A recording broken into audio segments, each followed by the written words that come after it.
Just records over the entire podcast we just tracked and then saves over it. Yeah. Hey, Michael, can you come back? Can we recreate that conversation word for word? Actually, yeah, I remember everything I said. Mm-hmm. So we just wrapped up the Michael Moses podcast, and we're just gonna talk some shit. Me and Eric hanging out post podcast, also mid podcast, because this is also a podcast. Yep. We're doing what we can do while we can do it, while we're breathing air still in Hamilton. You want to finish your shit that you're doing on your computer there, and then we'll do this? No, you're gonna do. I'm just gonna type for 3 hours. 3. Oh, that's a big thing, huh? Okay. Fuck. Big boy stuff. Not me. A little bit.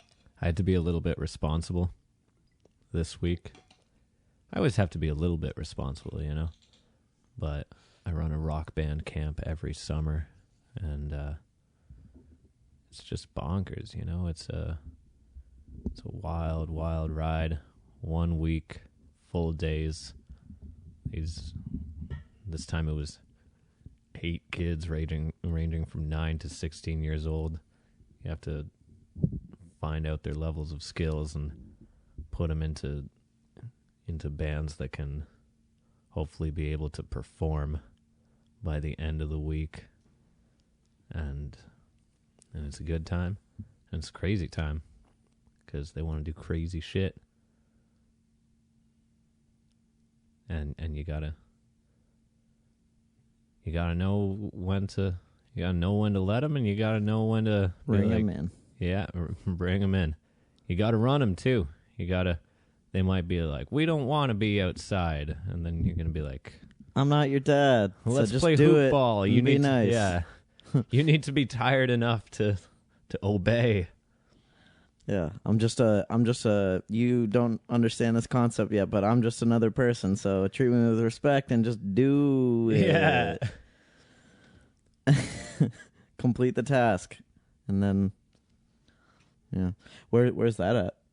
That's at the Fun School of Music in Grimsby. It's a cool place. It's a cool place, and they're just supporting the future of music, man, which is something that you got to do, because if you don't do it, this was Steve Haynes was actually talking to me about this, and I wanted to talk about it in the last just me and you podcast we did, but we were just so on a roll that we ran out of time and didn't even get around to it. But Steve was actually talking to the owners at Absinthe and stuff, and how they kind of like really dropped the ball not supporting the all ages shows, because their mindset was, this doesn't bring in any money from liquor sales. Yeah, exactly. So it's like, obviously when it's an all ages show, they take a much bigger cut of the door because they know they're not selling, but the door doesn't even bring in that much. They have to give some of it to the bands, and they're selling no liquor almost whatsoever. I don't know if they're, I guess like they're even allowed to, yeah, a couple beers from the parents. And so they just kind of stopped doing it. And Steve said, you know, he was kind of like fighting them on that. And now they're seeing the repercussions of that, where the scene is dying because those people are growing up and none of them had anywhere to play. They don't have these fond memories of going to shows. So like the metal scene now, it's all like us, like millennials, like Gen Z's not, you know, not coming up behind them. And now as a hard rock metal venue, there's nothing to fill that spot. Yeah. Cause there's no like learned behavior. Yeah. You know, of like, oh yeah, this was always, yeah. Like, you know, growing up in Hamilton, you always had the Absinthe, you always had the Underground. The Underground was sick. So that was just kind of like probably most of the reason why we still do what we do is just because it feels mentally comfortable to be like, I need to be here or else I go crazy. Yeah. I need these shows. I need to have my feet kind of stick to the floor a little bit when I walk. It's a very important element. Yeah, no. Yeah, that's good that he's kind of making them see that, because hopefully they try and I mean, yeah, like it's only better for them, because like it's like any other business. Like part of like business and marketing is like trying to attain new customers, but then a whole other large portion of your business, and actually what you should be spending the most on, which people fuck up, is retaining the customers that you do have already. Like give them, and that's where loyalty programs and points and all that kind of shit kind of comes in, because you're giving them an incentive to keep participating with your brand.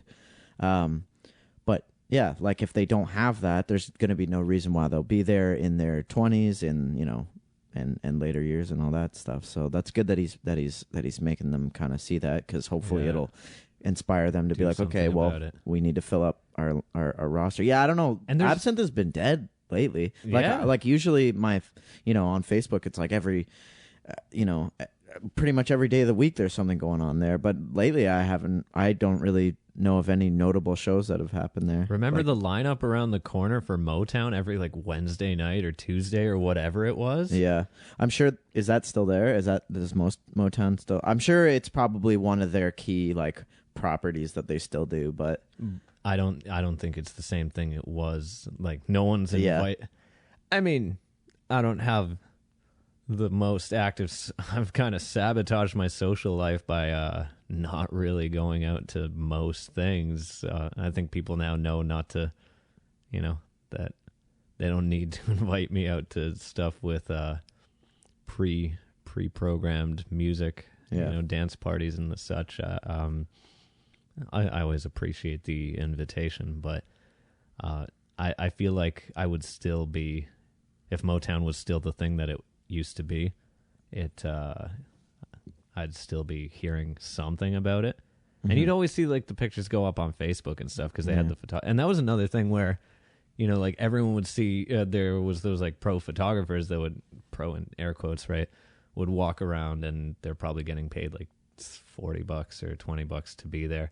And then like you look through their Facebook page or whatever and find the pictures of yourself from that night. And I don't think there's much that everyone's just kind of like doing it. Yeah, like themselves. I think that kind of that micro scene also dies when shows die, because like a lot of those photographers that would be shooting at like at Motown events, or even getting hired to shoot at like Rock Bar or something, or like somewhere up in like Hess, that it's all kind of like one network, right? So if there's like those shows going on, and I remember that being such a like that used to happen all the time. It was kind of just like commonplace to have like, you'd have your bands on the show, and then you'd have like one or two, or sometimes more people trying to get like a photography business off the ground. So they'd be shooting it for, maybe a bit of payment, but probably mostly for free, because they like, just put their watermark in the corner, put it up on Facebook, and then everyone sees your website. But yeah, that used to be so prevalent when we were kind of coming up, still are, but coming up. And now that's kind of died. Yeah. I don't know. That's weird. It's weird to think about, because in my head it's like, oh no, that still happens, but no, it doesn't. Yeah. I can't even imagine like, being, this might just be like old man thoughts, but like I can't imagine being in high school or late high school right now and being like, yeah, let's start a band and fucking, like I feel like there's just nothing there right now. It's especially in heavy music. I mean Hamilton's big on the indie stuff. I feel like that'll kind of always be there. But the hard rock, like if you're like a kid who's into like hard rock or metal or like anything like that in high school right now, I feel like you're kind of fucked. Yeah. Like you're playing in your bedroom to like gent tracks and stuff. you'd have to scour like Kijiji and fucking dodge pedophiles to find your band, right? So it's dangerous because when I was in high school, we had like our coffee house nights, and there were tons of kids who all played instruments and shit, and it was like, we were all kind of swirling around. The kids from and they would let kids from other high schools, like I know Westdale had a really good one, and they let us like compete in their battle of the bands and stuff. It was like the schools were kind of doing it, even though like shit would get shut down because kids would mosh and whatever. They were still trying to do it, and I don't know what the barrier is to it now, but there just seems to be like, I don't know. But then again, like I'm not in high school, but then to hear Steve say it, that like the old metal scene that's kind of growing up and out of it right now, because we're kind of still in it, but a lot of people have fallen off. Oh yeah. And to see like Steve, who's there day in day out doing sound, he would know better than anybody too. That like the old scene isn't being replaced, and he's he was like in the scene before us, right? So he's kind of doing he's still playing shows and has his band that he's working on, but he's like, we're kind of the generation after his. So he saw, the guys that he looked up to, and then he came up and then saw us, and now he's seeing that there's no one taking our place. Right. Yeah. You're like burning out your old stock pretty much, and then with nothing to replace. Man, fuck, that's sad to think about. It is. But then on the flip side, the internet is giving rise to these people who know how to plug into the matrix. And like when younger people are able to like look for YouTubes and be like, oh, how to do this tutorial, like, because that you have like, you learn songs by ear, and then maybe you'll look up someone else doing it and see what spins they do it, take on it, and then you check out the live versions and see how the band or people who covered it, and then you mix together your own version of it. And there's like 12-year-olds and 15-year-olds who are already doing this shit, and they have like, I used to have to go to the library and get a stack of CDs and maybe find like a guitar magazine or like a chord book or something like that. But now like they just have to plug into the matrix, and the ones who are willing to like put this work in and just like know what to look for can get so good so fast. But at the same time, they don't know how to connect to someone else who's doing that. Mm-hmm. Whereas we had this very organic thing where like I was shit at guitar, and my buddy was shit at guitar, and you were shit at drums, and then we got together and tried to sound less shitty together, and then the shittier of the two guitarists learns to play a bass. and then you develop your own style basically off of just like guessing at what sounds less shitty. You learn off of each other for sure. Like I 100% feel like I've gotten better. Like I've like skill wise drumming, playing, I've gotten better by like learning my rudiments and like learning a song at home and whatever. But I've definitely like I've improved as an overall musician, not just a drummer, just by playing with people, and like how you kind of like, if you're playing in your bedroom as like a kid or whatever, you're not gonna learn how to read somebody else.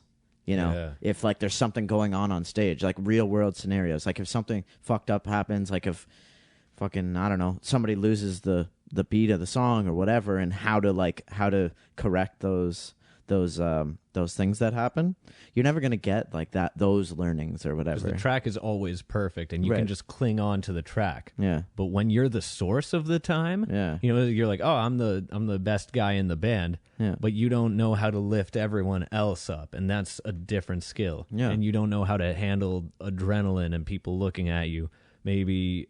And then there's another thing that gets laid on top of it, is playing the audience as well. And that was one of the cool things about the rock camp, is that everyone performs on the last day. Yeah. Right. And some of them are really nervous about it. And it's like, guess what? And it's some of the better ones too, right? This is a skill, and your hands are going to shake, and they're not going to do what you're asking them to do. And if you get in your head about that, they're going to shake even more. And you know what? This is, you go up here, and maybe it'll go good, maybe it'll go terribly, but the only way to practice this part of it is by doing to do this part of it. And also, like, it's such a great skill to teach kids, because, like, yeah, okay, band, whatever. Like, maybe if you grow up, that is your interest later in life. Maybe it's not. But, like, I feel like anywhere in life, you're gonna come to these moments where you have to, like, present things. Perform under pressure. Yeah, right. So, I mean, for me, I have to, like, present things to, like, a client sometimes, or convince my team that this idea is, like, beneficial overall, even though it doesn't seem like the first option or the most logical option or the least cost option, which is a big one. Trying to convince people, like, yeah, well, we should spend this much more because, we're taking a risk, but it should work out. It's hard to kind of, it's hard to be that persuasive all the time. Yeah. But, like, you learn those kind of, like, presentation skills and, like, don't get in your head skills and, like, all that stuff from that, like, as a young kid. So even if you don't do music later on in life, you're still going to kind of keep that in the back of your head always, I think. Yeah. Yeah. Just like, even if it was like a presentation or something that you're doing, you're like, oh, okay, I remember what that was. I just got to breathe. Just got to breathe, right? Yeah. I didn't die when I went up there, and instead of clapping, everyone, some guy just shouted, "Play Freebird." I'm going to be fine. Yeah. Talking to these people. It changes your baseline for nervousness. Yeah. Also, like, just kind of, this is kind of separate. When we were doing that Deftones set in Brantford at our place. Yeah. That's the name of the bar. Yeah.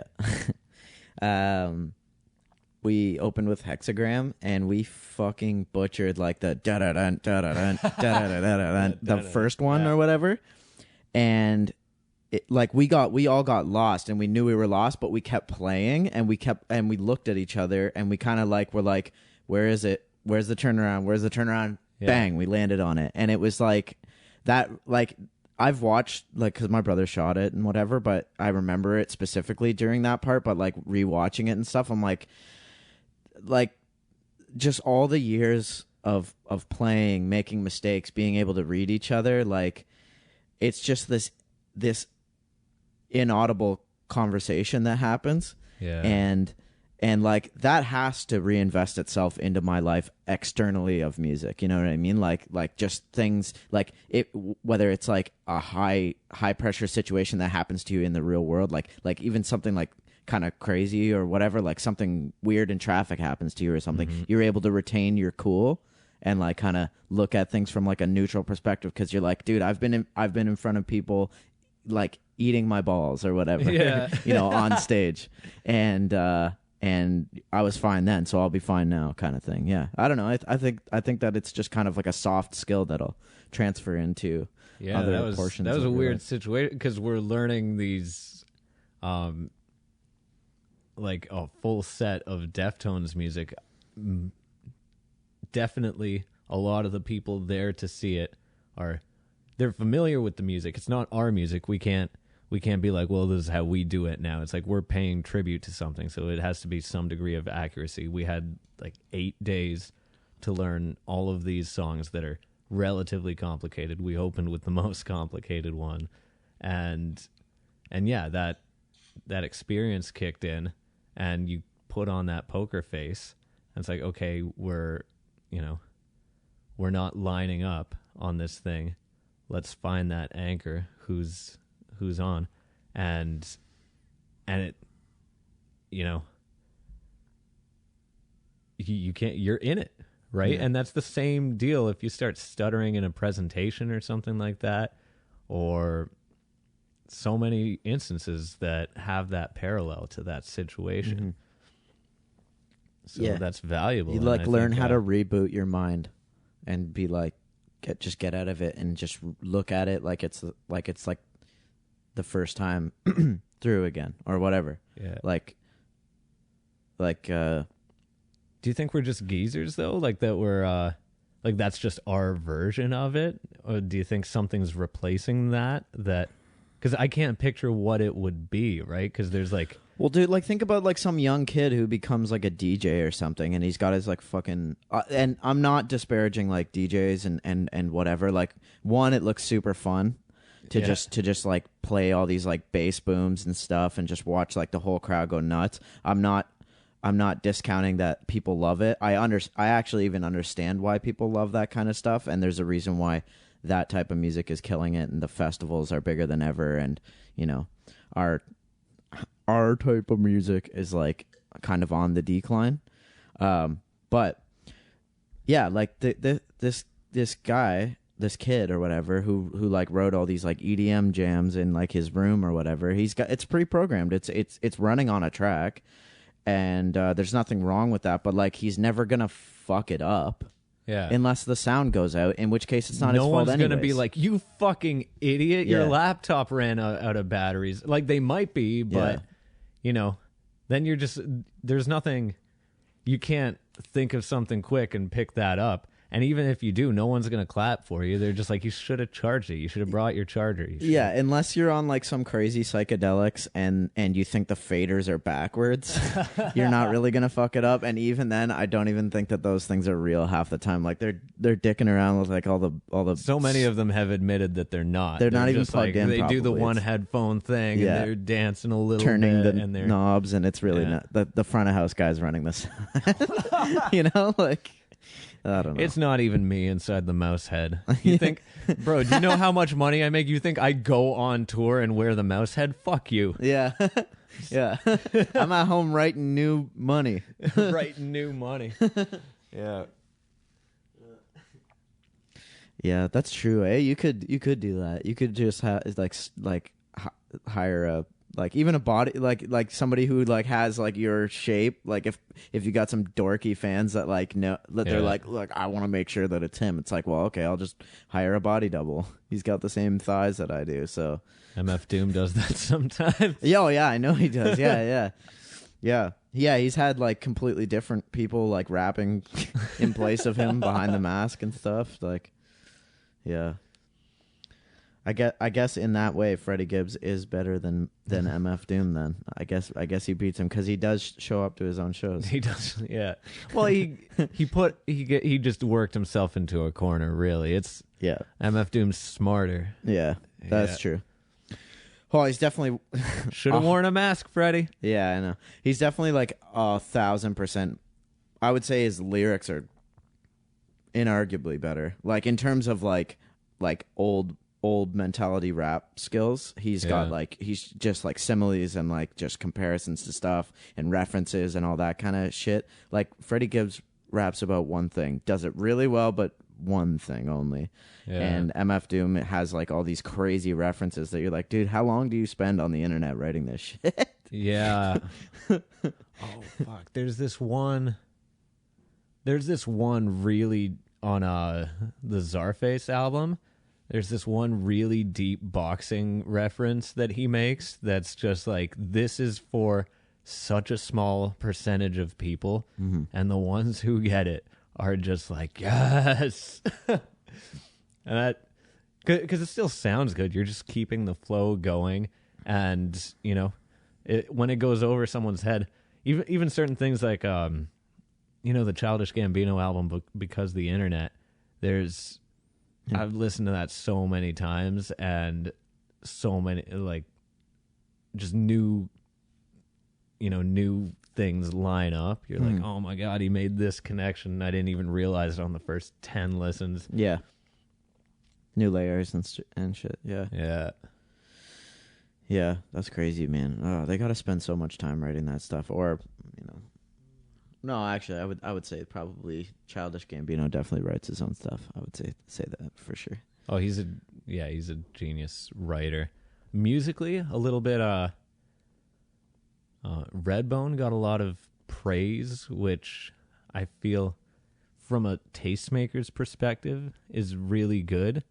But I think it got a lot of like musical praise for like creativity and stuff. And if you understand his source material, it's not as much creative as it is him just picking the pieces. Exactly, putting the pieces together. And it's like, fuck it. You're not like, people literally take bass lines from other songs. So if you're, using a funkadelic tune as the jumping off point for your own musical composition, that's already one step ahead. But just, I know when I listen to it, I'm like, this is that P-Funk tune. This is that James Brown groove. Right. And it's dope. I'm not knocking it, but I think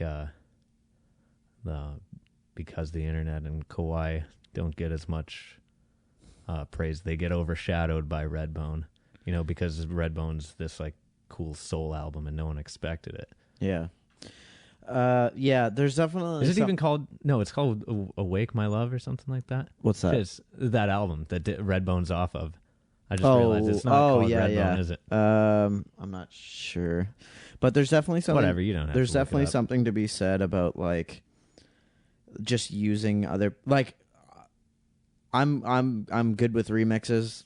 I'm good with remixing old ideas. I think that people are foolish to think that, like, everything isn't a reference to everything in some way, because, like, we're constantly evolving, and part of that evolution is everything that came before it. That's just how it goes, right? So if you're going to be constantly moving forward, that base came first. The jumping off point, or the cliff that you're on now, was there to begin with, right? Like you didn't make it all and then also now you're there. It's like those fundamental pieces of, like, whether it's music or whatever, are already there. So it's okay to remix it, but at the same time, I think that beat makers get a lot of accolades that are just like, somebody really wrote this in real life from nothing. Yeah.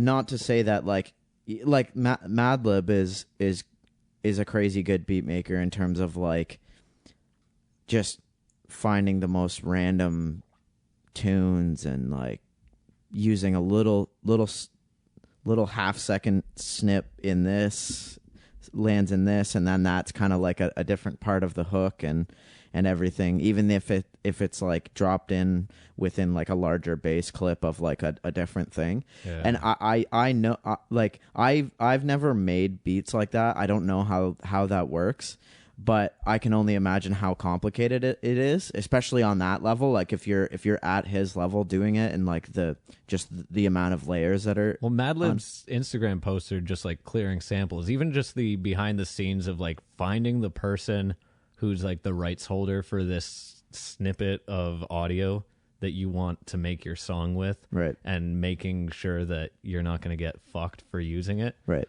Like, that's... I mean, it's not an art. That's like a skill that you have to learn. That's like that's like doing your taxes or some shit like that. Well, so much of hip hop, like, the reason why the albums do take, like, a long time to come out sometimes is just because, like they'll put an album together in, like, less than a month. Like, between having half the time all the beats are ready, so as long as he gets the raps on it, like, you're good. But what takes the largest amount of time is going to every label, every single, person who owns that song, and being like, hey, can we use this?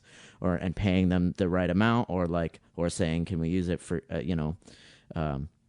free usage and all that kind of stuff. But yeah, that's what takes, like, the lion's share of time is just clearing your samples and stuff. And yeah, I don't know. It's definitely a skill. I don't know that it's to be as commended as, like, writing an original piece of music. That's like, I don't know. It's especially like using old funk tunes and stuff. It's not like anybody our age typically is going to have the same amount of respect for it anyways, because you didn't come up through it, right? Like you weren't there when it first came out, and there was nothing else in the world but this, and you're like, whoa, what is this? I've never heard this before. It's crazy. Like, it's so, at this point, like where we're living, like all of that stuff already exists again. Like it's already there, and it's all on the internet. You can find it if you go to look for it and whatever. And I just feel like there's less of a respect nowadays for like somebody who can write like an original, engaging piece of music. Like, I don't know.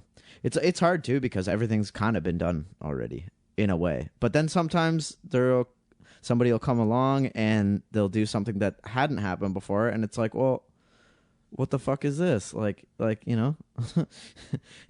think what the next step is.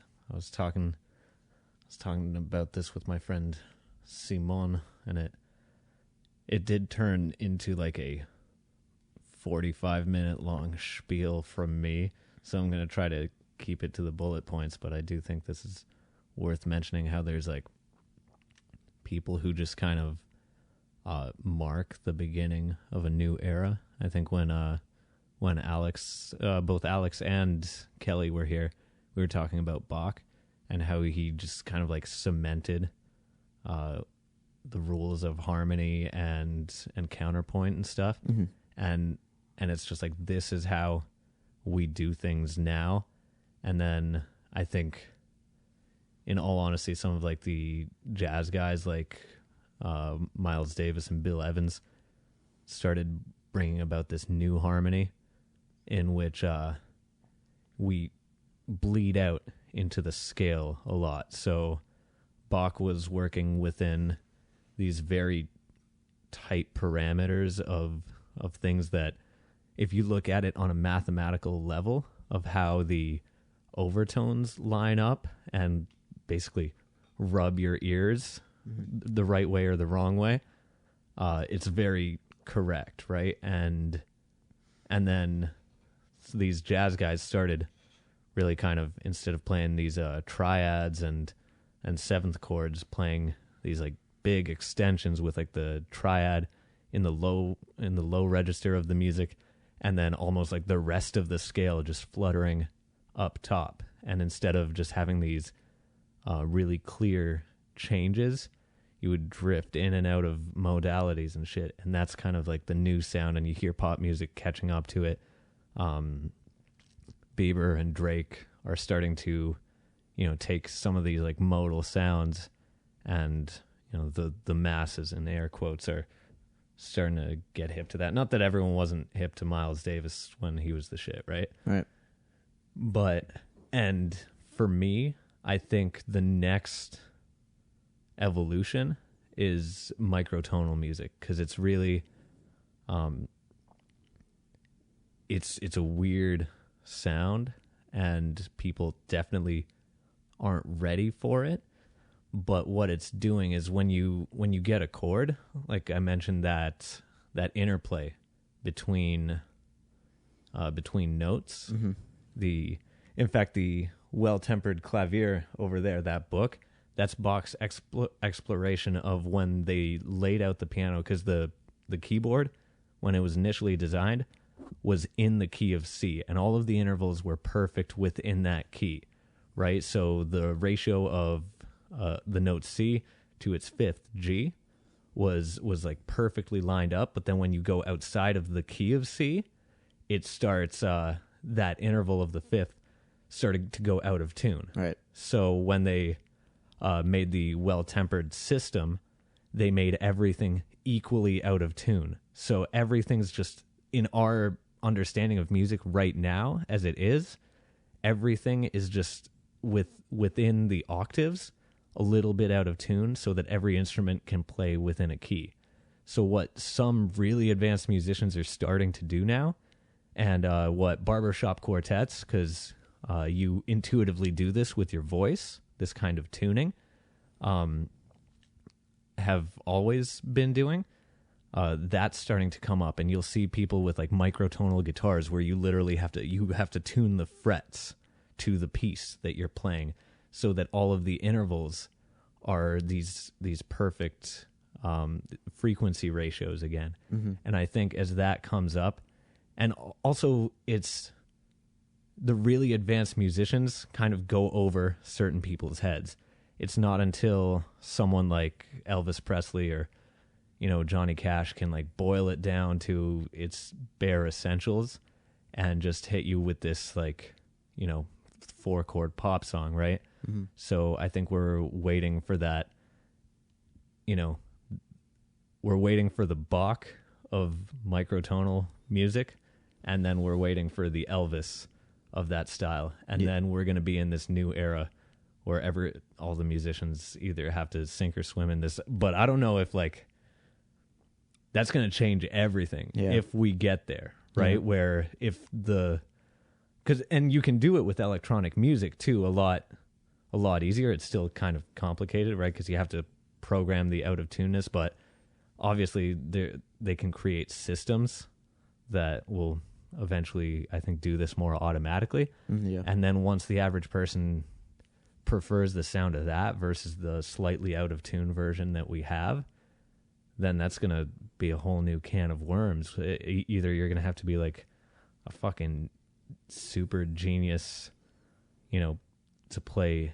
any instrument to anyone's degree of, I don't know, to anyone's taste, what they're accustomed to, or like it's just going to fall off entirely. I don't know what that future would even look like. Yeah, like there's I mean, if you look it up, like, you know, that band Death Grips, like they're kind of almost like a mix of what we're talking about, where they do program largely electronic music, but they really don't do that much referencing of samples. They mostly write everything, or like they're I can't remember what their keyboard dude's name is, but he basically Flatlander or something like that. Anyways, he like programs all of their stuff and writes it like all the real sounds in you know what it is, and then like a lot of times Zach Hill will be playing like electronic drums with like crazy different samples assigned to the pads and stuff. So they're like writing those like really weird, but a lot of it's like very like you know, out of tune kind of sounds and abrasive sounding shit, but people like it a lot, and I think it's just because people want like kind of something different, or it is moving to that next point of, or maybe it's just where you like, as we evolve, we're just using more of our brains, and that's what it is. As we start to use, you know, more and more percentage of our brain capacity, it's just like, you know, the more like insane and weird and crazy you get, the better it is, or whatever, or the more entertaining it is to, like, you know, the average person, or I don't know, not even the average person, but just like, you know, people who can appreciate that stuff. It is getting like mainstream recognition, and to young people now, something like Death Grips and something like this, you know, shit you hear at raves and stuff, whereas, you know, it's that same deal where, like, once that generation replaces us, and now, you know, you would hear something like the Kinks with their little, not even distortion, it's just the busted speaker. Podcast just got demonetized. Wait, this isn't monetized. Good. Anyway, just kidding. The bots aren't that advanced yet. One day. Anyway, Swiss picks, everybody. Cheese picks. Get your cheese picks, everybody. We're still waiting for ours. Yeah, bring me those. This cheese podcast picks. would be brought to you by Cheese Picks. What the hell was I talking about? Just like, that. Oh, you guys aren't ready for that yet, but your kids are gonna love it. That type of shit. Whereas something like, you know, Marty McFly plays Johnny B. Good at the 50s dance party, and everyone's like clutching their ears in pain. Whereas, you know, now that sounds so dated, and now adults are clutching their ears in pain at Death Grips and shit. And you can just imagine, like, 20 years from now, you know, like the classic rock radio station, not that the radio is going to survive or anything, but just like a bunch of like 40 something sitting on a patio and just like yeah like this intense electro, just polymetric drum and bass music, and that's just like what you chill to. Well, I know that that Chris D'Elia's referenced this on his like congratulations podcast. He's talked about like because he's like a big hip hop guy or whatever. Yeah. And how when he was growing up, he would play it, and his dad would be kind of like adverse to it or whatever, and he'd be like, oh, well, what, you don't like this? And he'd be like, look, you don't understand. It's just I didn't grow up with it. So when you get older, you're gonna notice that music will start to sound like human music. And then you're just not going to be into it. And he's like, at the time I was like, nah, that's fucking dumb. I'm going to be cool forever. But he's like now that I'm here, he's like, fuck, I can't believe how right he was. Like, it's just, music is so fucking weird now, just because it's like pushing the next whatever. Like, it's just the next generation of kids hopped up on like Monster energy drinks and or doing Red Bull Jaeger bombs when they're like 6. Jules. Yeah. Ripping mango Jules when they're like 8. Yeah. Jesus. Oh man. I think that's something I don't work at it, but I'm very conscious of it. I do think that is when you start getting old in spirit, when you can't. I just try to always share in other people's joy and enjoyment of the new things, and I don't always succeed. Sometimes I'm just like, what the hell is going on here? Who enjoys this? And it turns out it's everyone. You know, like I talk about how I've talked about before about how off I was with Uptown Funk. I'm like, no one's gonna dig this. Bruno Mars just committed career suicide.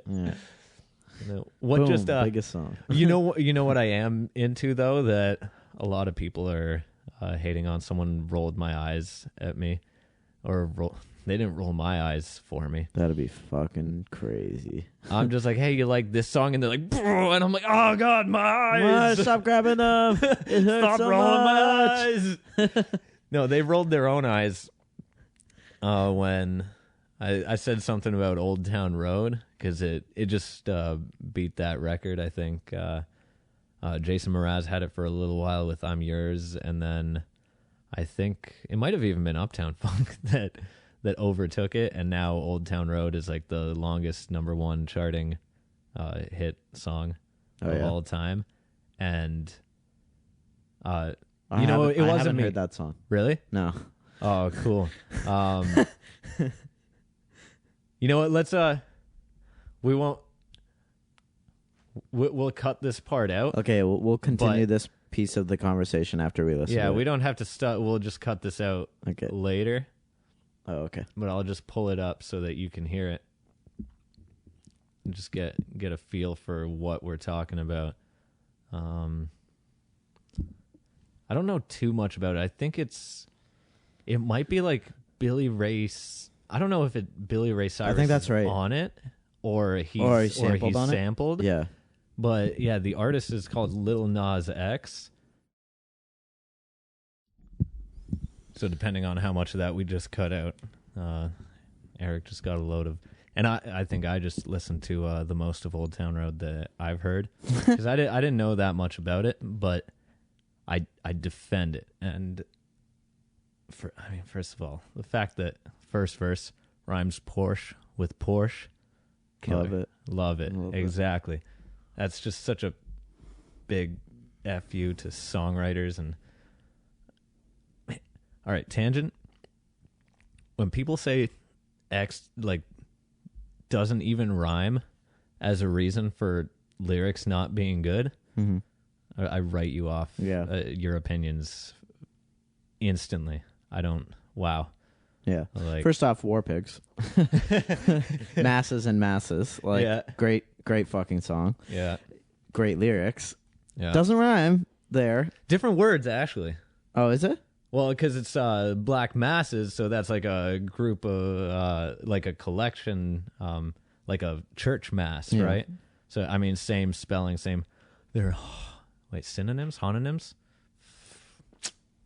I forgot. But it's the same. It's the same word. It's the same word, but with a different. I did school meaning, last, right? and I forgot all of it. No, spelt the same, right? Yeah, because like a I don't know. Would you consider that the same? I think that would be like the second definition of the word. Yeah, that's what it is. It has a second definition. But I guess still not rhyming. Anyway, so the situation where this came up, one of the other teachers at one of the studios I teach out of, like she rolled her eyes and she's like, "Can you believe Old Town Road?"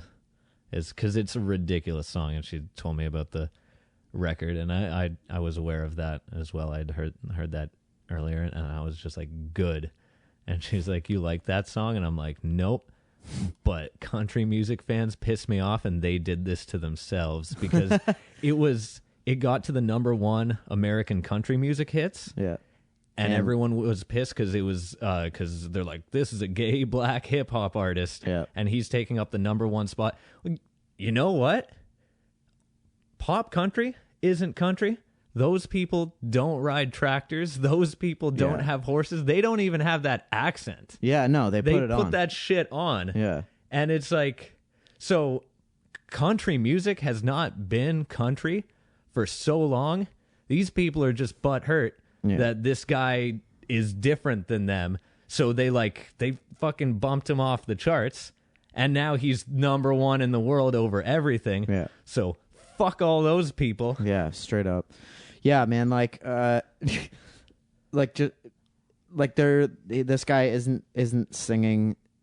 Well, and actually he is, but he's not hitting the exact twangy pop song that you want to hit, and then therefore fuck him. Like, it's the same shit. It's the same formula.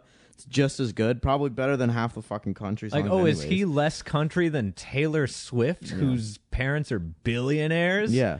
Like, and you think she knows her way around a fucking cow? Like, does Taylor or listener poll to the dude, does Taylor Swift know how to milk a cow? Taylor Swift doesn't know how to milk a cow. She knows how to milk kids. She's like one of those upper echelon. She's one of those upper echelon Illuminati people that just does crazy, terrible stuff to children, I think. Yeah. Oh God. Yeah, dude, that's crazy, man. Like, that's such.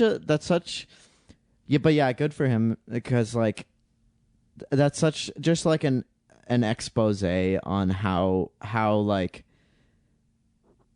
just over the top racist that music genre is, especially within certain states and parts of the world and stuff or whatever. I don't know, Saskatchewan also probably.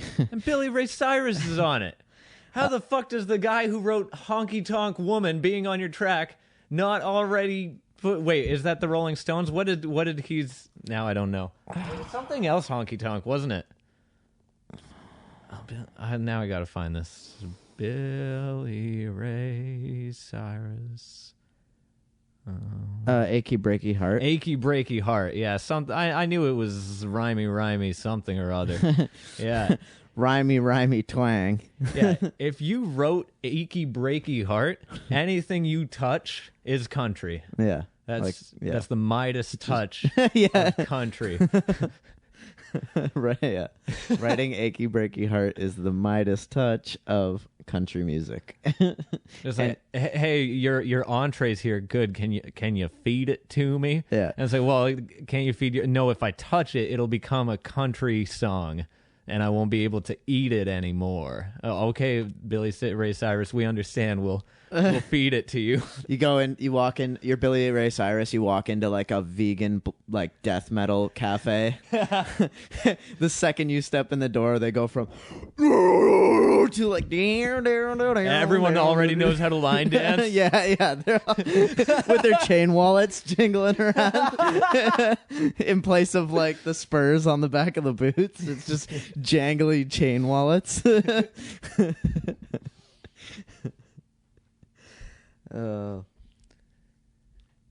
You go into a BMW dealership, everything just turns into a horse. All the cars stay the same. They just have like 30-inch like fucking tires on them. Or it's like Cinderella, you know, where everything that she turns into a thing still looks like itself, like the mice turn into horses or whatever, but they're the horses that sort of, it's just like horses that look like the cars that they were. And it's just like, oh shucks, I'm sorry guys, I really want to buy a BMW, but I forgot I have the Midas touch of the country. But it wasn't enough. It wasn't enough for the fucking country music charts. It wasn't enough for that. He can turn BMWs into actual horses. How many horsepower is this? Well, it is a horse now, so 1. Yeah. It was a lot before because it was a car, but then you touched it, and now it's 1 horsepower. Oh, man. That's crazy. That's going to change the demographic of country music festivals, and that's going to piss off a lot of people. Yeah. You know? Well, maybe. You're going to have a lot of angry redneck douchebags hopped up on Bud Lights, getting all pissed. Bud Lights. I feel like that's the beer brand that's like synonymous with like those country music festivals. Is that it's because it's about just like fucking around with something called beer instead of you know, like when people like smash 2 beer cans together and like fucking pour them on their face, and you know, you're not, because with Bud Light you're not actually wasting alcohol. Yeah, you're just showering in water. Yeah, exactly. Yeah. So Stone Cold grabs a couple Bud Lights and just smashes them together. He's just showering. Yeah, the guy hasn't showered in 10 years. Brother. I think, isn't Bush the official Stone Cold drinks real beer? I think he's a Bush man. Oh, is it Bush? Yeah. No, Bush is all right. I guess, or whatever. So I haven't had an alcohol beverage in a while.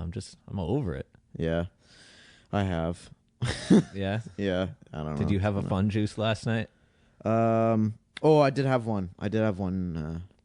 Last night, but there's been a lot of like the summer starts with like the TV upfronts, because I work in advertising, so we go to all the where the TV stations present what's going to be in their like fall and mid-season lineups and stuff like that. So it's always just, you know, Canada has like the big 3 or 4 broadcasters. So you go there, and then there's all these like smaller companies that start to kind of come up. So you go to them also, and all of them have like free drinks and all that, which sounds nice. But by the end of it, it's like, dude, I just like am drinking way too much. Like you start like alcohol, man.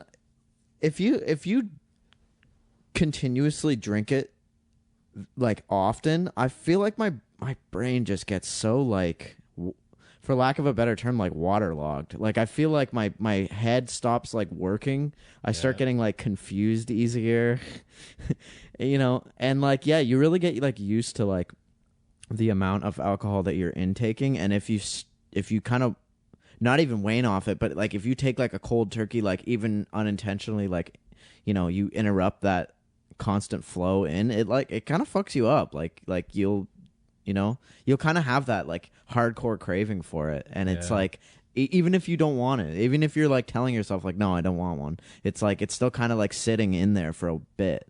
Mm-hmm. It's, I don't know. Withdrawal's weird. I think that's something like a lot of venues, like music venues and promoters kind of, I don't know if it's consciously or just subconsciously exploit, you know, where it's like, oh, you get to drink for free, or you get, you know, X number of drinks. And that's like, that is worth $0 to me now. Mm-hmm.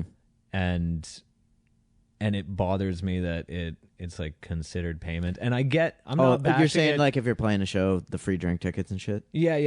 And I'm not like it's super cool that you do it, and if you throw in, that's just like a sign of respect, and and like a you're bonus on top. Yeah, you're like, thanks, man, and you know that, I don't know, it just establishes like I don't know, camaraderie. Or something? Camaraderie. Yeah, exactly. That they're acknowledging that obviously they don't pay the bar price for this, but when they act, like if they charge $8 a beer at the venue, and they give you 3 drink tickets each, and they act like they're giving you $24 on top of your pay, then it's just like, who do you think you're fooling, man? Yeah. Like, it's like, well, I gave you the drink tickets and the meal. It's like, yeah, I understand that that like your menu value for what you're giving me is $50, but you're not giving me $50. If I wasn't, like, if you weren't giving me this, I would have eaten at home, and then I would have gone home. Right, I would have gotten some water and gone to work, because it's my job. Yeah, and also, 2 beers isn't worth what it's worth. Yeah. It's fucking, for you, it's like each can is worth $4 or $5 maybe on like the bartender side, or like the bar's side, because they buy them like in bulk or whatever. Yeah. That's what it's worth. It's not worth fucking what you sell it to people for, because like technically I'm a temporary employee for the night here. Yeah. So to me, that's worth $4 because you paid $4 for it. So you're not bonusing me fucking $20 by giving me fucking 2 drink tickets or whatever. Yeah. You're giving me $8. Yeah. Like it's you're not surprised I'm not kissing your ass for it. Yeah. Like it's not the same thing. It's not the same thing at all. But still, thank you though. Yeah, definitely. Like, it helps. You. It helps, and a lot of musicians are very depressed people. So the drinks, they don't help. They actually make it worse. But it adds to whatever you're trying to do. Sort of, I guess, kind of. So thanks for giving them to us. Thank you for fun juice. Yeah, thanks for polluting my brain further. Like I don't fuck my head in and out every single day. I'm just kidding. We had a comedian on the show just now. This is that was too many singer-songwriters in a row. Loved each and every one of them.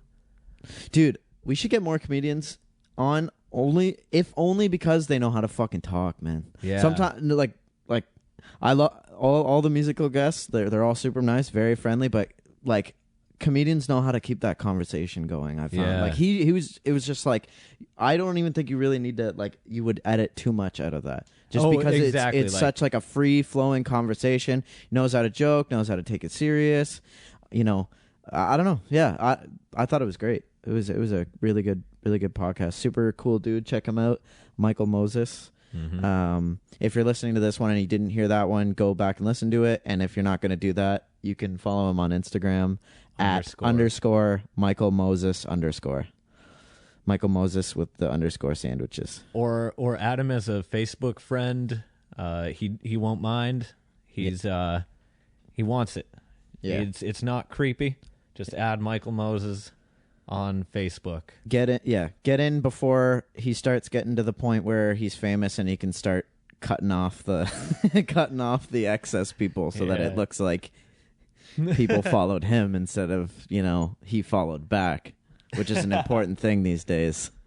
I don't give a shit. I follow like everything I like. I follow it. I don't on Instagram, and I try to cut it down, but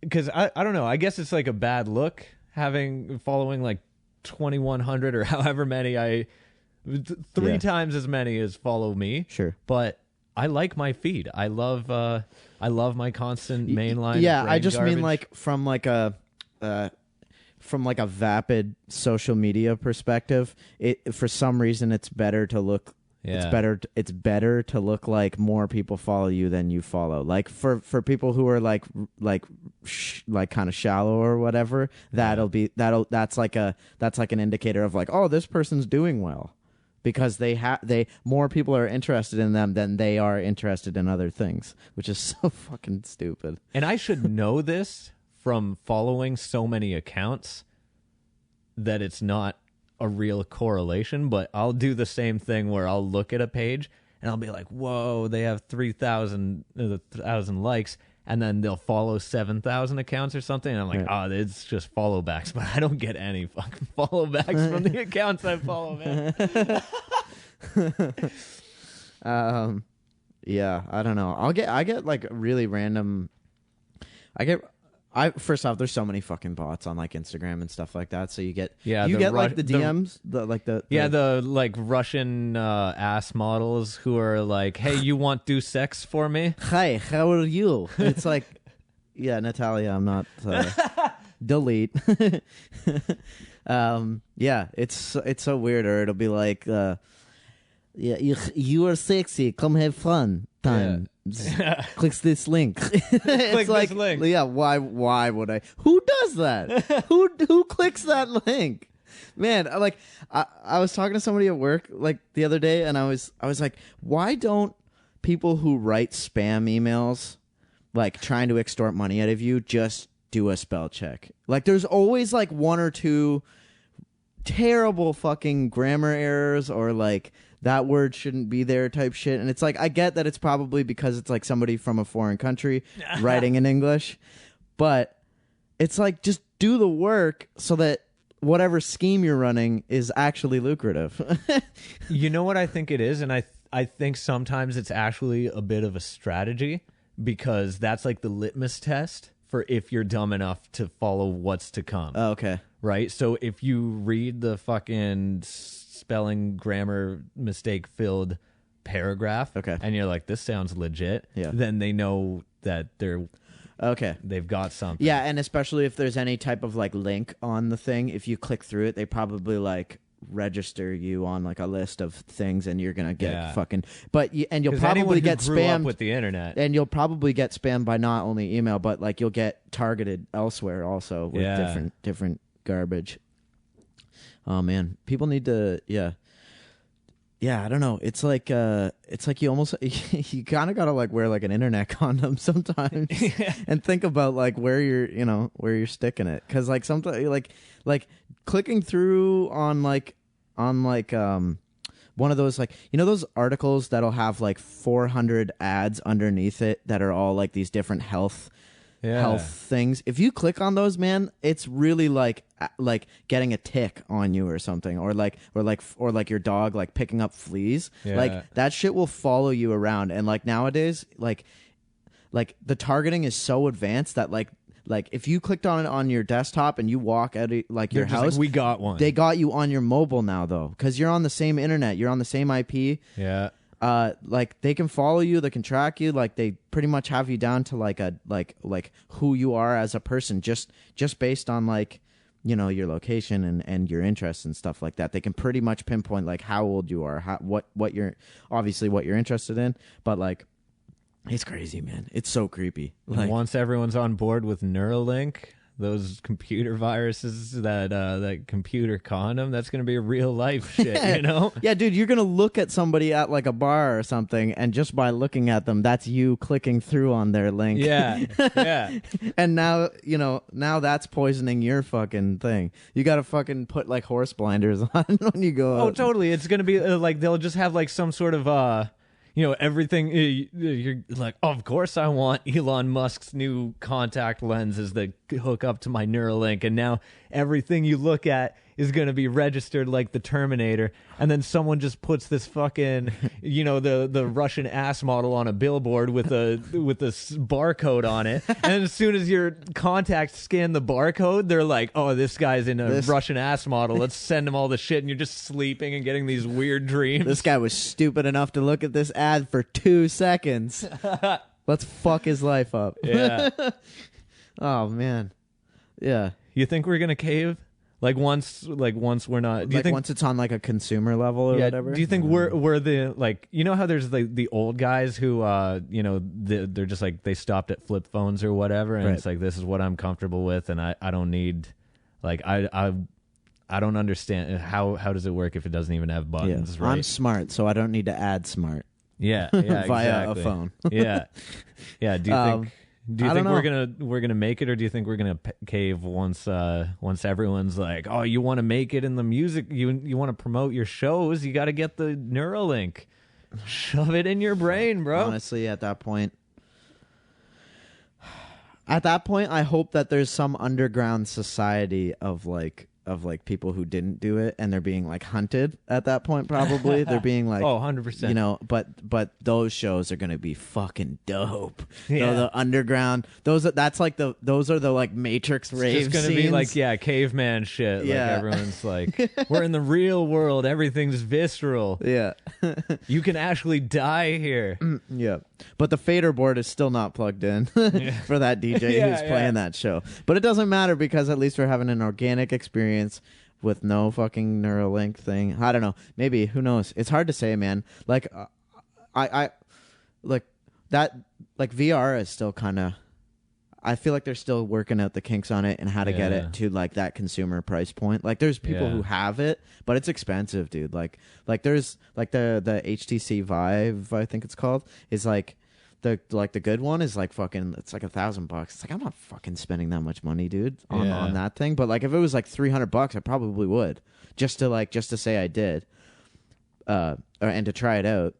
But VR is kind of different than having fucking like holes drilled into your brain and sensors like poking into your medulla oblongata. Yeah, that's crazy, man. That's crazy to think about. It's like the you ever read Brave New World?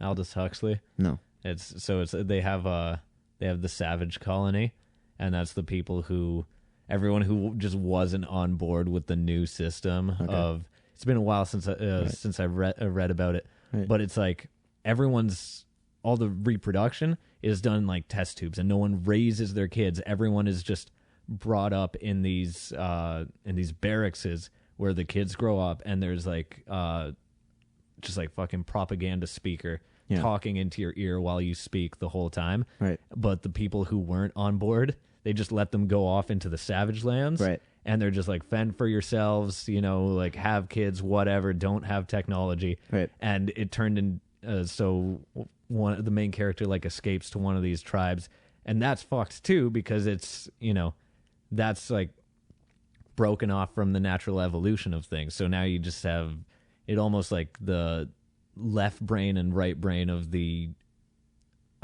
universal subconscious has split. Right. Entirely. Yeah. And shit, it's weird looking at those dystopian novels and being like, oh, this is not that far away. Yeah, maybe. Like, yeah, even like 1984, you're like, all of this already happened. Yeah, that's the trippy part of some of it. It's like the telescreen, the two-way thing. It's like there's people, it's not even a secret anymore. Yeah. And that's where it's at now. Just like everyone knows that their screen is watching them. It's not at the point where it is in 1984 where it's like a crime to block it. Right. Right. But they're even, I was reading about this new, not app, but just this thing that they're going to start implementing where it's watching you watch the ad. So things behind an advertisement, the ad will stop when you turn away or turn down the volume or whatever. So you have to be fucking paying attention, like beaming the Bud Light commercial. Yeah, they have they have like transit shelters that do that. They like read your face, and if you're looking straight at it, it'll start playing the thing. If you're in the transit, transit shelter. I don't know if they have those here, but they definitely have them in Russia. Seems like a Russian thing. I don't know. Ripping on Russia a lot. Yeah, that's crazy, man. Yeah, it's definitely weird when you read those kind of things and you're like, oh, we're already, especially if it's like a new dystopian, not new, but like new to you dystopian novel that you haven't read yet, and you're like, oh shit, like that these elements of things that like this writer wrote like back in the 60s or the fucking or 1984 was the yeah 50s, no it, yeah like all of this shit happened. How do you nail it this hard on the head? Like, how do you see it that, like, what dope were you smoking that, like, you just saw it that far ahead and you're like, oh, this is just the way it's going to go? Orwell was like a military guy, right? Yeah. So he saw a lot of the behind-the-scenes control. That definitely shit, helps, right? Yeah. I remember listening to one of Burr's Monday morning podcasts, and he was talking about when he went to the, was it, like, JFK... or maybe it was Ronald Reagan airplane something. Anyways, it was like the Air Force One that he was using back during his presidency. Okay. Way before cell phone technology, and like on the plane was a phone. So he's like so back then they had the technology to like place like cell phone calls and stuff like that. Yeah. But that's on like the high level. So and then he followed that logic and went to like, okay, so we're here now. We got these things in our fucking pocket. What do they have? What's that next level of thing? And then you've got like, you know, that Bob Lazar talking about. By the way, I found that JRE to be like so underwhelming. Like I thought it was going to be like way more. Oh, was he he's the alien guy, right? Yeah, he's like the guy that worked at Area 51 or whatever. I just thought it was going to be so much more like exposed, like talking realistically. But if it was, could you really trust it? Like, I guess, like he's a known person. Like, if it's really that important and that much of a cover up, you're gonna kind of get murdered before you even say it. Probably, I guess. If it's really, you know, that kind of thing, right? Yeah, no, they would like the next water fountain you drink out of. They'd be like, lining some poison into it or something. I watched this thing about this defector KGB thing. And they found him at a bar and just like fucking like dropped like a molecule of uranium into his into his drink or something like that, and it's just like fucking instant like it's convulsion and death kind of thing, or what? Oh, it's such a radiation poisoning it's just like this 10-day period of like your body just literally shriveling. Did you watch that Chernobyl series, the HBO series? No, but the British guy from Mad Men is in it, and that that makes me kind of watch it. But also, I had the same thoughts as just like seeing people talking like their own accents, and I'm kind of into that because if you're not speaking Russian, why the fuck would you speak speak English with a Russian accent? Yeah, right. So I'm kind of cool with that, but I guess the inconsistent accents among everyone being Russian, it's kind of weird, would take me out of it. But I guess once you're like, whatever, everyone's speaking Russian, just deal with it. You've been watching that? Well, I did watch it. Yeah, it's fucking graphic, man. Like, it's brutal. But like, the radiation, the way that they kind of showed that and how, how it evolved over the days and weeks following that, and people who were exposed to it, dude. This one guy, like in the one like hospital, he got transferred to like Moscow or something, and he looked like a newborn baby bird. Like he was just like stripped down to like just like basically muscles and like blood showing, and he's like talking to his like wife or whatever, or maybe it wasn't even wife. But yeah, man, it's just the slow. You're cooking from the inside. It's so fucked. It's so fucking weird. And it's like this sunburn that starts inside and works its way out. So weird, so graphic. Yeah. It was really, really well done though. besides the accents was weird. It's also weird to me that they were, like, in terms of dialogue, they were still saying they were going to the point of, like, making a point of saying comrade, like referring to people as comrade. And I get that that's how they would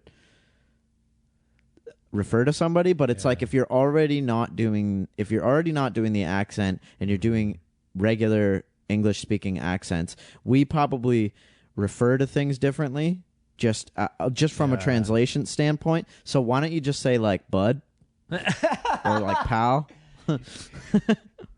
I think that's the comrade thing is probably more to do with the setting. It just makes it like that language, the little bit of believable. I always loved, because it's weird how even in like sci-fi stuff they give everyone an English accent because it seems more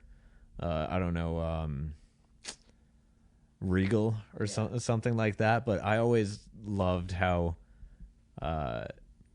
like Obi-Wan Kenobi's got like his accent, and Darth Vader had his little just his very formal regal way of talking, and then Han Solo is just so American. Oh yeah. And I always respected that they didn't try to, they didn't be like, oh hey Harrison Ford, can you speak with a British accent for some fucking reason? Or they made him kind of like this like kind of grimy, like outlaw, kind of outlier person. But just and not hamming up the fucking like British thing on him.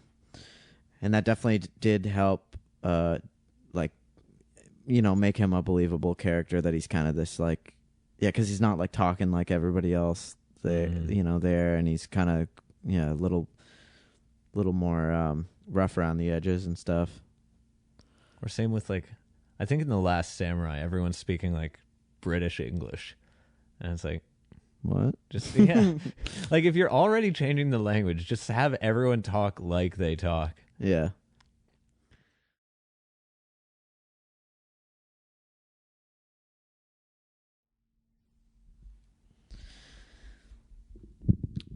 Okay, little break there. Scott Narges says, Mike, do a podcast about lame teenage bands that think they're cool. I think every teenage band is cool. Yeah, that's what I was actually going to say that. I was going to say they kind of are cool because they're doing something that's pretty uncommon. Yeah. For teenagers nowadays, I would say. Yeah, not only are you learning and honing a skill, but you're, gathering up the courage to present it in front of people, and maybe using the input you get from the audience, from your experience, to continue crafting your skill, and then maybe even turning it one day, instead of something you just do for yourself, something that's benefiting other people. And he's not coming from it to it from a dickish place. That came out of a conversation where he sent I was in a lame teenage band with Scott, and he sent all of us a video of us playing Cactus Fest in Dundas. Nice. And then we were just talking a bit about it, and the drummer was like, I had a lot of fun. Mike looks like he's having the most fun. And indeed I was. I remember being extremely hungover. I was singing some backup vocals. I inhaled the gum that I was chewing, and that almost triggered me vomiting. So I walked back to my bass amp, and I was like, if I have to spew, I'm gonna spew where no one can see me. And luckily, I didn't have to spew. After all, I managed to. I made it through the set. It was our buddy Tom's birthday. The night before that, our very first festival gig, and we gave her, and then we played our 10 a.m. set time or whatever it was. We partied until 5 or 6, and then passed out for a couple hours, and then hit it. And I think for being being as young as we were and as inexperienced, I think we did all right, and we had a great time. And yeah, and I don't think we thought we were cool either. I think we were doing it because we knew we weren't cool, and that's gives you your power. Did you think you were cool when you were in your teenage bands? What was your first band? That wasn't my first band. Dude, I honestly, I never played in bands until I was like fucking 20 or something. Yeah? Yeah. My first band that I played in was Fall of Spring. That was pretty legit. Yeah, like not 9 years ago or something now. Something like that. Yeah. So, or like maybe 10. They like already existed, and like you and Mike came into that together. Yeah. Yeah. Yeah. And then obviously Mike and I ended up doing Still Life with Evan. I've been playing the shit out of that lately. What, Still Life stuff? Yeah. Dude, it's still good, man. It's and you know, I was a lame early 20 something, and I thought I was cool playing in that band because that band was fucking cool.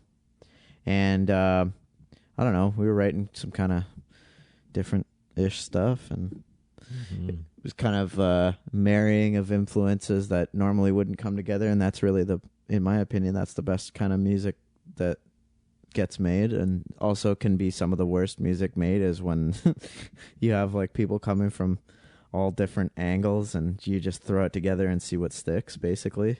Yeah. Sometimes it works though, and I'm still happy. That full-length record is pretty fucking good, man.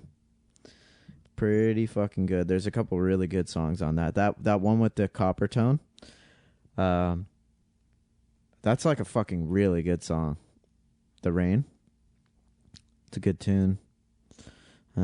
Fading Out, I like that song a lot. Yeah, there's a bunch of good. I knew that you guys were kind of had connected with Lights about singing the second part on that, and it would have costed more than the rest of the album altogether. Yeah, but I always listen to that and think about, because I'm a big fan of hers. I always listen to that and I'm just like, oh, I wish Lights had done it. Yeah, I mean, it would have been a perfect pairing. Like, it would have been awesome. Yeah. We also talked to what's her name, Sarah Black. Oh yeah, from Walk Off the Earth. Blackwood. Yeah, from Walk Off the Earth, and she was in Creepshow at the time, I think. Maybe. Yeah, that band was cool as shit. And then her sister replaced her when she went off to do. Yeah.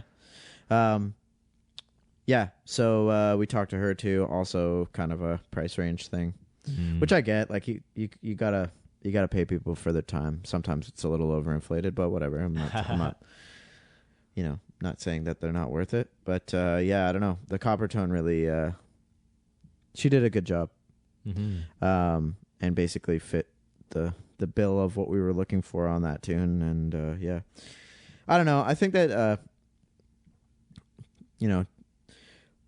I know that the question isn't like serious and whatever, but like I think that teenage bands kind of do need to think that they're cool. Like there's definitely there's a line that you can overstep where you're just way too fucking cocky, and like there's definitely bands on shows that I still play with now that are just way too into themselves or whatever, and they're too cool to hang and all that kind of shit. But like I don't know if you're the Girth Boys, they fucking hang. No, those yeah, guys, they watch everyone's set, they beat the shit out of each other. Yeah, kind of scares everyone else away from being up front, but it brings an energy into the room that it's contagious, right? And you see them like bench pressing each other and all this weird 1920s calisthenics shit that I don't know where this comes from, taking off their pants and whatever, and that. I don't know how I got onto that.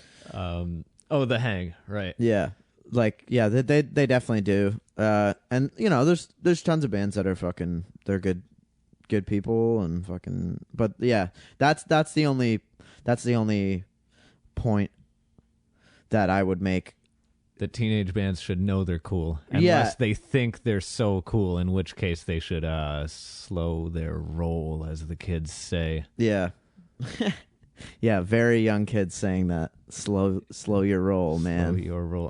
Who says that? Where did I take it from? I don't know. Am I using it correctly? But yeah, like there's like I think that it's important to think that what you're doing is awesome. Kind of Michael Moses was talking about that in the podcast where he was touching on if you're a comedian, you go up. It's very important to know that you're funny in your own head, so that you're not in your own head. At that point, you're like, I am funny. And now I'm just delivering my material. If people don't laugh, they just they're not receiving it, and that's fine too. Yeah. But if you're not committing, to I'm it, not you have the no factor chance of here. I'm not the factor here. You need to know that like you're funny in order to be funny on stage. Same thing. Like if you know that you're cool because you think that your guys' music is awesome and that you're doing something a little different, you put your heart and soul into it, you're really friends. Yeah. Then that is definitely fucking cool. But like if you're just being like a rock star dickhead before your time, and honestly that shit's played out anyways. Like being an asshole is way fucking played out. But yeah, Guns N' Roses got away with it, Motley Crue got away with it, but there's just too much out there. You're gonna I think that it's always I just feel like generally people are more receptive when you're humble anyways. It's like if you're able to do something that like not everybody is able to do, on a pretty international level or whatever, let's say, people respect it when you're like kind of humble and it's down to earth, whatever that really means. And yeah, I don't know. That being said, you can be a bit of a dick though. Oh yeah. There's a back and forth on all of these things, It's like you can it's okay to be a dick on stage too sometimes. Like people are receptive to that also. Like if you're a confident, playful dickhead, that's cool too. So, don't think about it too much, maybe. For real. Always appreciate the feedback. If you want to ask us questions or suggest topics for us to talk about, how do they do that? What's the They Facebook go to at? the Michael AM Radio Show Facebook page, and if you just type that in, that it should come up. It'll pop up. Make with sure my that sweet you logo. put A.M. and that should be the ticket to get you into the Michael AM Radio Show. And the Facebook website page itself will connect to, like, if you go to an episode, it'll there's like a Facebook connected chat that you can just comment under there. No one's taken us up on it yet. Yep. You can be the first to comment on an actual episode on the website. Yeah, and because these aren't live, if you check back on the Facebook page, you might run into a post that's recent. We're recording, if it says half an hour ago, we're probably still recording that episode. So, get a comment in and we'll check it and we'll try and hit it by the end of the recording. Yeah, and we'll try to give a day's notice today. This week was a bit hectic, so I only got it in 10 minutes before, but I'll try to say the day before who the guest is. I don't like to announce too soon because sometimes people fall through, and then if you were stoked for that, then you're just going to live your life disappointed of that conversation you didn't get to hear. Probably not. I'm giving this too much credit. Michael Moses actually followed me back, true to his word.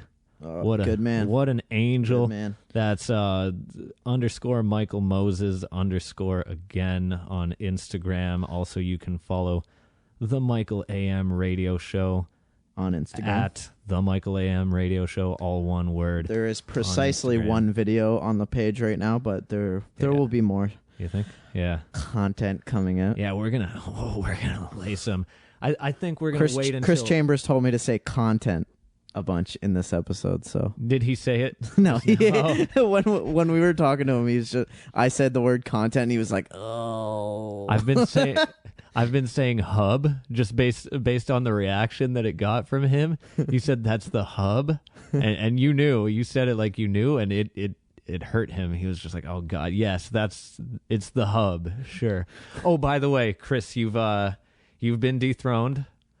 In case you're listening to this, it was between you and Steve, and up came Olivia Brown, new download champ.